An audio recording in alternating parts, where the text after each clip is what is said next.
안녕하십니까, K사전 회원 여러분, 그리고 유튜브 시청자 여러분, 저는 QM 센스입니다. 제가 이렇게 다시 영상으로 얼굴을 드러내서 뭐 반가우신 분들도 있고, 저놈 왜 또 나왔냐, 그만 나와라 라고 하시는 분들도 있을 수 있는데, 제가 전화 유튜브 댓글하고 리포트 댓글을 쭉 읽어봤는데 왜 또 나왔는지 뭐 부정적인 댓글은 없더라고요. 대신 막 눈동자가 떨린다 막 그런 댓글은 좀 봤어요. 근데 그거는 저도 그때는 잘 몰랐어요. 눈동자가 그게 떨리는지, 뭐 지금도 떨리는지 모르겠는데 그때보다는 좀 더 편한 마음으로 찍고 있으니까 점점 나아지지 않을까 싶습니다. 자, 오늘 제가 소개해드릴 보드는 바로 이 Z590 발키리라는 모델이에요. 바이오스타, 이게 어떤 회사인지 뭐 아시는 분은 아시고 모르시는 분은 모를 수도 있는데, 이름만 들어보면 뭐 중국 회사냐 홍콩 회사냐 그렇게 생각할 수 있겠지만, 사실 놀랍게도 대만 회사입니다. 대만에 본적을 두고 있는 회사가 에이수스, 기가바이트, MSI 상당히 많습니다. 이 회사들만 해도 더 이상 얘기할 필요가 없겠죠. 그런 회사들이 속해 있는 대만 회사고요. 자, 이 바이오스타 메인보드는 EM텍에서 유통을 하고 있어요. EM텍이라고 하면 사파이어, 뭐 EVJ, 그리고 자기네 EM텍 로고를 달고 있는 그래픽카드를 유통하는 대한민국 굴지의 하드웨어 유통사죠. 그리고 EM텍 하면은 다들 잘 아시겠지만 AS가 좋기로 유명합니다. 바이오스타 보드도 믿을 수 있을지 이번 영상에서 한번 확인해 보세요. 자, 그럼 패키지 한번 같이 살펴볼까요? 자, 전면에 보면은 이게 바로 발키리 로고입니다. 그리고 아래 제품명 써져 있고요. 위에 바이오스타 로고, 그리고 아래쪽에 보면 로고가 몇 개 있는데, 이게 코어 11세대, 10세대, 그리고 인텔 Z50 칩셋을 사용했다. 그렇게 정말 간단한 정보만 몇 가지 적혀 있어요. 메인보드 뭐 외형이라든지 그런 건 따로 없고, 발키리가 브랜드 소개를 더 해드려야 될 텐데, 예전에 바이오스타 메인보드 하면은 지금 딱 레이싱만 출시가 되어 있었어요. 그리고 거기에 뭐 숫자나 이것저것 알파벳을 넣어서, 예전에 에즈락 익스트림 브랜드 하면은 익스트림 9,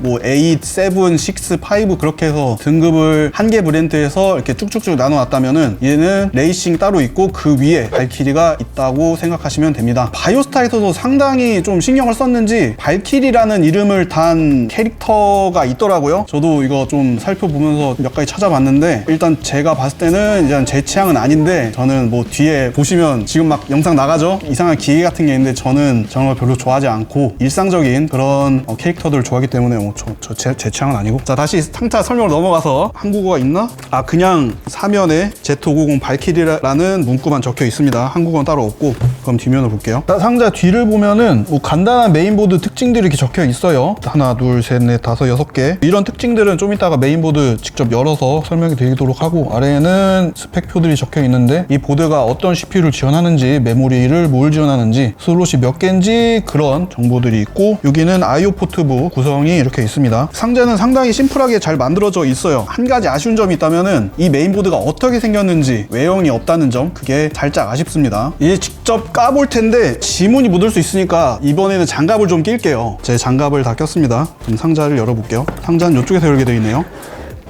이렇게 열면은, 자, 바로 메인보드 이렇게 있고, 구성품은 자, 매뉴얼, 그리고 SATA 케이블 4개, 그리고 얘는 바이오스타도 이제 이걸 넣어주네. 이게 스마트 커넥터라고 해요, 바이오스타에서는. 그러니까 케이스 전면에 뭐 전원이라든지 뭐 LED라든지 여기 먼저 꽂아놓고 그 다음 메인보드에 바로 꽂는 그런 커넥터입니다. 자, 매뉴얼에 한국어가 있나 한번 볼게요. 여기 보시면 사용자 매뉴얼이라고 한국어가 적혀 있습니다. 그러면 펼쳐볼게요. 맨 처음에는 뭐 당연히 영어가 있겠죠. 쭉쭉 넘어가서, 자, 한국어가 이렇게 있습니다. 생각보다 페이지 수가 많네요. 몇 페이지까지 있지? 40페이지 정도까지 있어요. 바이오스 항목까지 있고 굉장히 충실하게 되어 있습니다. 근데 보시면 B550M 실버라고 되어 있어요. 이거는 매뉴얼 프린팅이 잘못된 거예요. 이거는 제가 EM텍에 피드백을 했고, 이거는 잘못 프린팅 된 게 맞으니까 실제 제품에서는 수정을 할 거라고 그래요. 근데 혹시라도 이런 잘못된 정보가 적힌 매뉴얼을 받으셨다면 바이오스타 홈페이지에 매뉴얼이 문서 파일 형태로 제공이 되니까 그걸 받아서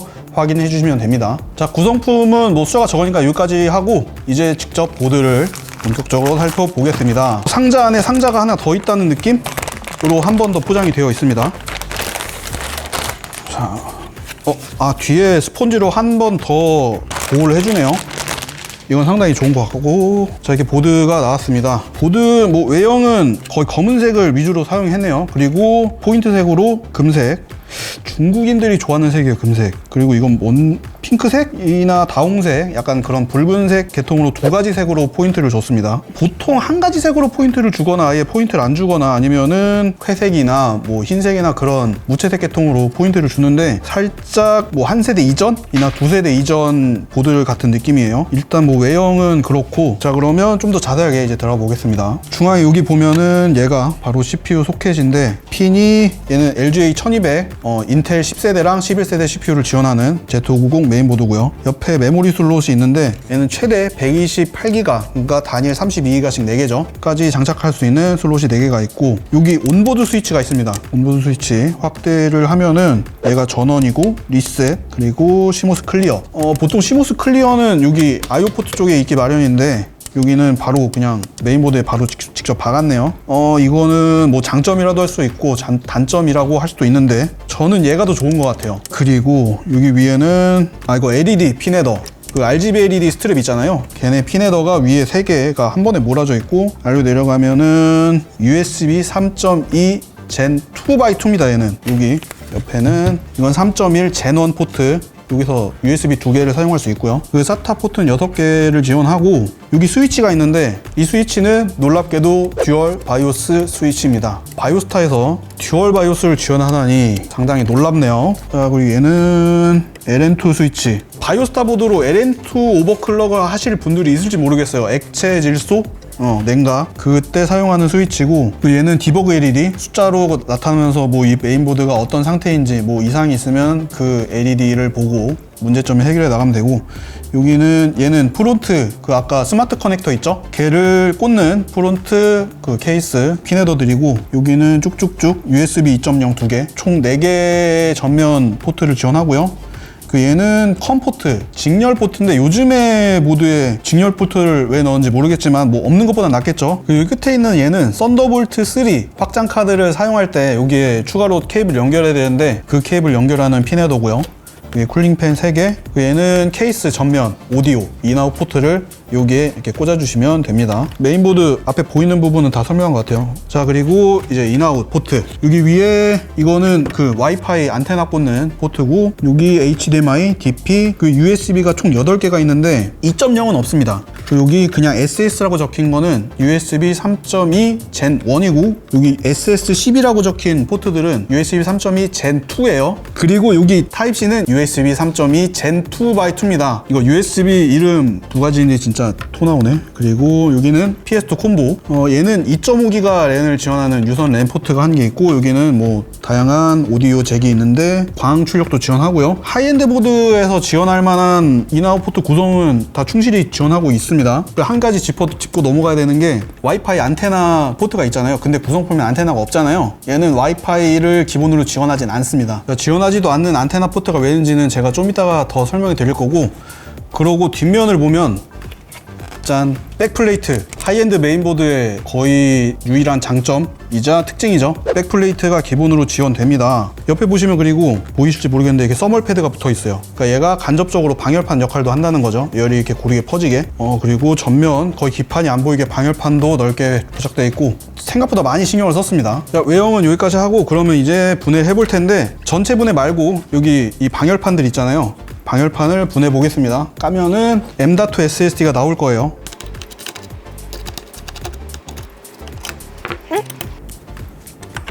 방열판이 두께가 거의 5mm쯤 되는 것 같은데? 자, 이렇게 방열판을 다 분해했는데, 방열판 두께 제가 아까 말씀드렸죠. 5mm를 거의 넘는 것 같아요. 요철은 딱히 없는데 두께가 어마어마합니다. 자, 그러면 다시 전면으로 돌려서 M.2 SSD를 하나, 둘, 3개 지원합니다. 요즘 뭐 하이엔드 보드 같은 경우는 이렇게 3개 정도 기본으로 지원하니까 얘도 뭐 구성은 잘 따라간다고 보여요. 그 메뉴에 있는 슬롯, 얘는 CPU에 바로 연결된 슬롯인데 얘가 Gen 4를 지원합니다. 그러니까 Gen 4를 쓰려면 11세대, 최신 11세대 CPU를 꽂아야 얘를 사용할 수 있고, 혹시라도 이 보드에 10세대를 장착하고 여기 SSD를 장착했는데 안 된다 그러시면 당연히 안 돼요. 얘는 4.0밖에 안 되는 슬롯이에요. 그러니까 CPU는 11세대를 반드시 사용해야 메뉴에 슬롯을 사용할 수 있고, 아까 제가 와이파이 모듈 설명해 드렸죠. 와이파이 카드를 여기에 장착을 하고 안테나를 그 카드에 꽂아야 이 IO 쪽에 있는 와이파이 포트를 사용할 수가 있습니다. 그러니까 이 보드에서 지원하는 거라곤 포트가 인아웃 포트 쪽으로 나온다? 확장 슬롯을 안 써도 된다? 그 정도예요. 뭐 없는 것보단 나은데 그래도 플래그십인데 와이파이 카드 얼마나 한다고 그거 하나 좀 넣고 좀 한 1, 2만 원 더 받았으면 어땠을까 합니다. 자, 그리고 확장 슬롯도 설명해 드릴 텐데 지금 확장 슬롯은 총 3개가 지원돼요. 다 16배처럼 보입니다. 근데 16배 슬롯은 위에 하나뿐이고 얘는 8배고 얘는 4배예요. 이 두 개는 CPU에 바로 직결이 돼서 여기에 그래픽카드를 꽂으면 16배로 동작하고 여기에만 장착하면 8배로 동작을 하는데 이렇게 양쪽에 그래픽카드 하나씩 장착하면은 8배, 8배로 동작을 합니다. CPU에서 16레인만 나오는데 걔가 두 개로 나눠지니까 그게 동작을 하는 거고 얘는 칩세트에 연결되어 있어요. 그러니까 만약에 그래픽카드를 사용하신다 그러면 장착되는 건 뭐 3개 다 장착이 되는데 여기 메뉴에 장착을 하고 맨 아래에는 뭐 사운드 카드나 뭐 캡처 카드나 PCI SSD나 그거를 장착해서 쓰시는 게 좋습니다. 그리고 아까 계속 소개해드렸듯이 얘네 둘은 CPU에 바로 연결되기 때문에 11세대 CPU를 쓰면은 젠4로 동작을 합니다. 근데 얘는 칩세트가 Z590은 젠300에 지원 안 해요. 그러니까 얘는 PCI 익스프레스 3.0 4배로만 동작을 하는 슬롯입니다. 그러면은 뭐 확장 슬롯이나 M.2 SSD까지는 다 설명한 것 같으니까 이제 한번 완전 분해를 해보도록 하겠습니다. 근데 메인보드는 그래픽카드처럼 뭐 서멀 컴파운드를 재도포 한다든지 그런 일은 거의 없기 때문에 그냥 빨리 감기로 빨리빨리 돌아갈게요.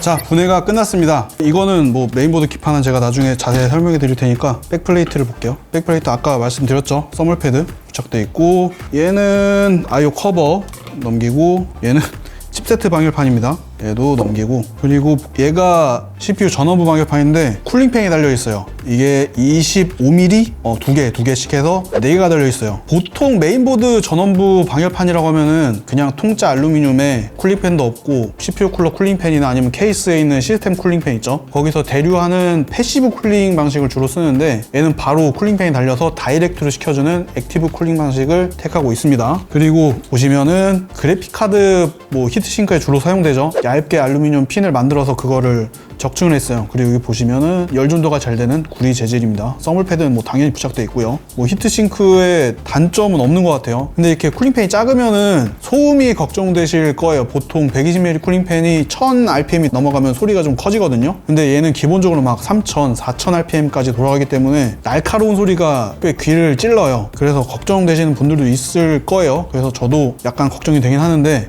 좀 이따가 한번 직접 테스트로 쿨링팬 소음이 어떤지 들어보도록 하고 기판 설명으로 넘어가겠습니다. 자, 기판에서 설명해 드릴 건 뭐 크게 없어요. 기본적으로 아까 설명해 드릴 거는 이렇게 쭉 한 바퀴 돌면서 다 설명해 드렸고 메인보드 이렇게 누드 사진을 처음 보시는 분들도 있을 텐데 여기 아래에 있는 이 초록색 얘가 메인보드 칩세트입니다. 그러니까 Z590이죠. 그리고 위에 보시면은 얘가 전원부 부품들 이렇게 쭉 있어요. 근데 전원부 수가 엄청 많습니다. 지금 봐도 몇 개인지 눈으로는 셀 수가 없어요. 하나하나 세봐야 됩니다. 하나, 둘, 셋, 넷, 다섯, 6, 7, 8, 9, 10, 11, 12, 13, 14, 15, 16, 17, 18, 19, 20, 21개. 21개고 여기 아래에 전원부 한 개 더 있어서 총 22페이지예요. 정말 메인보드 22페이지. 하드웨어 구성상으로는 정말 하이엔드 메인보드에 정말 잘 부합하는 보드고 여기 더블러가 있어요. 더블러가 하나, 둘, 셋, 넷, 다섯, 여섯, 일곱, 여덟, 아홉, 10개가 있어서 CPU에 오롯이 들어가는 전원부는 20페이지가 됩니다. 그 20페이지에 더블러가 10개니까 리얼 페이지는 10페이지가 되고요. 10 플러스 1 플러스 1이라고 보시면 돼요. 그러면은 총 22개죠. 메인보드 보통 전원부 개수라고 하면은 많아야 16개 해서 8 플러스 8에서 그렇게 들어가는데 얘는 10 플러스 10이니까 정말 숫자는 정말 많습니다. 그리고 모스펫도 다 DR모스예요. 거기다 90A짜리입니다. 90A라고 하면은 에이스 ROG 스트릭스나 뭐 막시무스나 크로스에어나 그 기가바이트의 어로스나 그런 하이엔드 메인보드에나 들어가는 모스펫을 주로 사용했어요. 뭐 요즘에는 100A짜리도 있긴 한데 그거는 진짜 뭐 익스트림 등급에나 들어가는 거고 바이오스타 하이엔드 메인보드 치고는 부품 구성이 상당히 호화롭습니다. 뭐 기판에서 제가 소개해드릴 건 여기까지고 자, 그러면 이제 구동 한번 시켜보도록 하겠습니다. 자, 다음은 시스템을 직접 구동해서 UEFI 화면을 하나하나 설명해 드리도록 하겠습니다. 전원 버튼은 온보드 스위치가 있어서 정말 편해요. 딜리트 키를 누르면 진입되는 거는 다른 메인보드하고 똑같습니다. 자, 진입하면은 맨 처음 보이는 게 이지 모드라고 해서 가장 간단한 뭐 설정 같은 걸 할 수 있는 모드고, 보시면은 어떤 CPU가 장착되어 있는지, 메인보드 이름이 뭔지, 바이오스 버전이 뭔지, 그리고 이 바이오스의 빌드 날짜가 언젠지, 그런 기본적인 정보가 이렇게 다 나타나요. 얘는 CPU 정보고, 캐시 메모리가 몇인지까지 튀어나오네. 이건 메모리 정보입니다. G스케일 메모리를 8기가 2개 끼웠고, XMP 프로파일까지 나오네요. 얘는 4000에 CL19짜리 메모리를 장착했어요. 저장 장치 아무것도 없다고 나오는데, 왜 아무것도 없다고 나오지? 하나 꼈는데, 뭐 이거는 좀 이따가 부팅해 보면 알겠죠. 여기 이것저것 정보들이 많아요. 이건 레이드 모드를 설정하는 거고, 이거는 UEFI 모드로 OS를 부팅할 거냐, 그리고 이거는 BBD LED DJ라고 해서 메인보드에 온보드 LED를 켜고 끄는, 누르면 진짜 확 켜고 꺼져, 그런 기능이고, 자, EFP 컨트롤은 따로 설명이 안 나와서 이건 좀 이따 어드밴스드 모드에서 설명이 있으면 설명해 드리도록 하고, 이건 UEFI 랜 드라이버. 이거 랜을 꽂았을 때 바이오스 화면 자체에서 기본적으로 드라이버 설치해주는 기능인가 봐요. 근데 보통 기본으로 이렇게 오프라고 되어 있으면 굳이 키실 필요는 없습니다. 이거는 온으로 되어 있는, 기본이 온으로 되어 있는 거 보면은 얘는 정말 중요한 기능이고, 그리고 이거는 XMP 활성화할 거냐 비활성화할 거냐, 얘 아까 보셨죠? 4000으로 활성화할 거냐, 그건 모드고, AI 펜은 여기 들어간 시스템 펜들의 RPM 설정을 CPU 온도나 아니면 시스템의 센서 온도에 따라서 그래프를 막 이렇게 움직이면서 설정할 수 있어요. 지금은 매뉴얼로 하면은 내가 움직여서 설정할 수 있습니다. 옆에 이렇게 나오죠. 몇 도에서 몇 퍼센트 돌릴 건지. 요즘 하이엔드 메인보드에 지원되는 기능은 다 지원된다고 보시면 돼요. 얘는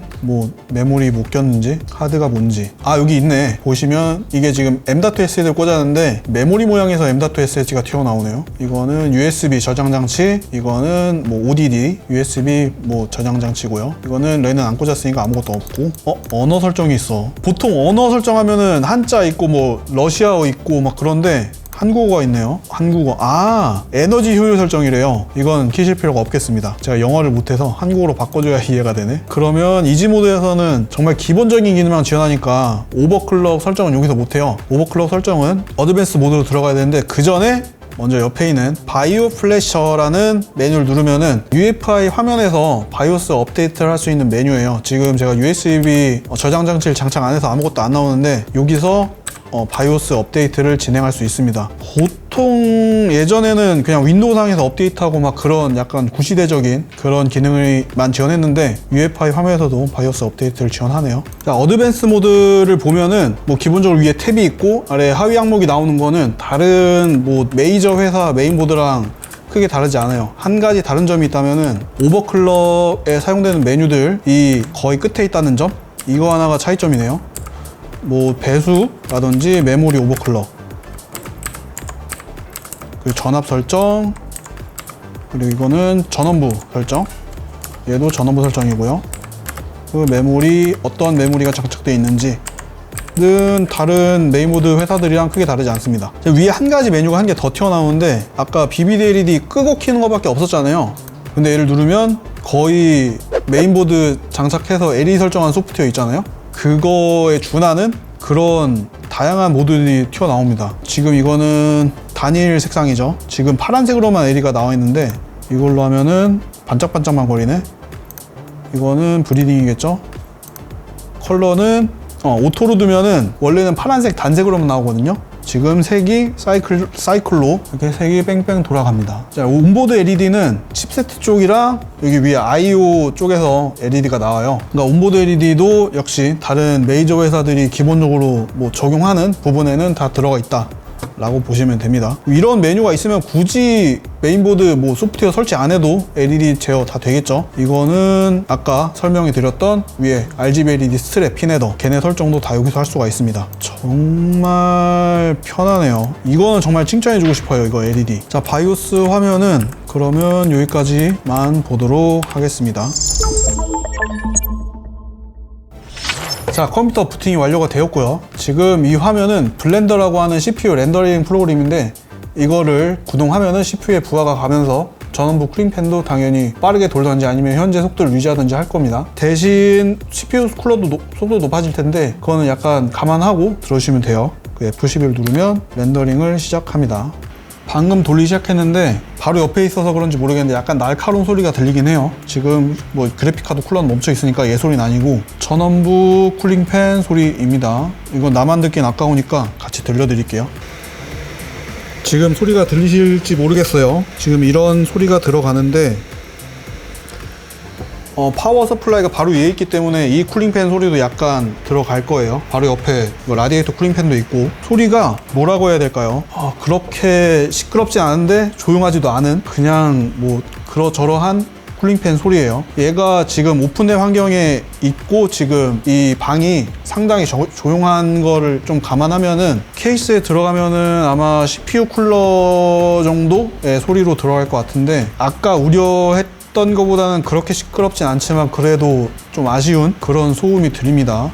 조금 더 조용했으면 어땠을까 해요. 하지만 걱정하지 않으셔도 될 것 같아요. 지금 제가 컴퓨터를 끄려고 시도할 건데 다시 바이오스 화면으로 들어가면은 제가 왜 이런 말을 하는지 알 수 있습니다. 자, 아까 AI 펜에서 모스펫 펜 설정이 있어요. 여기 보면 콰이어트 모드가 기본 설정으로 되어 있는데 여기서 매뉴얼로 바꿔서 만약에 아까 그 소리가 시끄럽다 그러면 여기서 쿨링팬 속도를 조절을 해주시면 됩니다. 보통 기본으로 설정되어 있는 이런 시스템 펜 같은 경우에는 조절할 수 없거나 아니면은 정말 모드만 이렇게 나눠져 있어서 콰이어트, 뭐 기본 설정 아니면 풀 스피드 이렇게 설정할 수 있는데 이 보드는 매뉴얼 모드로 설정을 해서 모스펫 펜도 사용자가 직접 설정할 수 있다는 점을 고려해 주시고 들어주시면 될 것 같아요. 기본으로 되어 있는 콰이어트 모드에서도 좀 소음이 있었습니다. 이 제품은 기본은 3000rpm 정도네요. 풀로 하면 확실히 시끄럽네요. 지금 여기서도 그냥 드릴 것 같은데 1000rpm 뜹니다. 꼭 매뉴얼로 해서 콰이어트 모드로 그냥 쓰셔도 케이스가 뭐 방음이 잘 되면 괜찮은데 그래도 시끄럽다 하시면은 매뉴얼 모드에서 쿨링팬 RPM을 조절해 주시기 바랍니다. 저라면 쿨링팬 RPM을 조절했을 것 같아요. 모스펫 펜. 네, 여기까지 보고 이제는 열화상 카메라로 촬영한 온도를 확인해 보도록 하겠습니다. 마지막으로 테스트 결과입니다. CPU 클록이 잘 유지되는지 그리고 부하 시 전원부 후면 온도를 측정했습니다. 역시 코어 i7 11700K를 장착했고요. 블렌더 렌더링 테스트를 구동했을 때 바이오스 기본 설정에서는 4.6GHz로 5기가 오버를 했을 때는 설정한 대로 5기가를 안정적으로 유지했습니다. 사이버펑크 2077 구동했을 때는 바이오스 기본 설정이나 5기가 오버클럭 설정 모두 평균 5기가로 작동했습니다. 다음은 전원부 후면 온도입니다. 블렌더 렌더링 테스트를 10분간 구동했을 때 기본 설정에서는 최대 57.7도 그리고 5기가 오버 설정에서는 64.2도가 측정되었습니다. 게임에서는 차이가 줄어들어서 기본 설정에서는 68도, 5기가 오버에서는 66.8도가 측정되어서 거의 차이가 없었습니다. 서멀 패드가 부착된 백플레이트를 떼고 측정했으니까 실제 온도는 더 낮을 수도 있겠네요.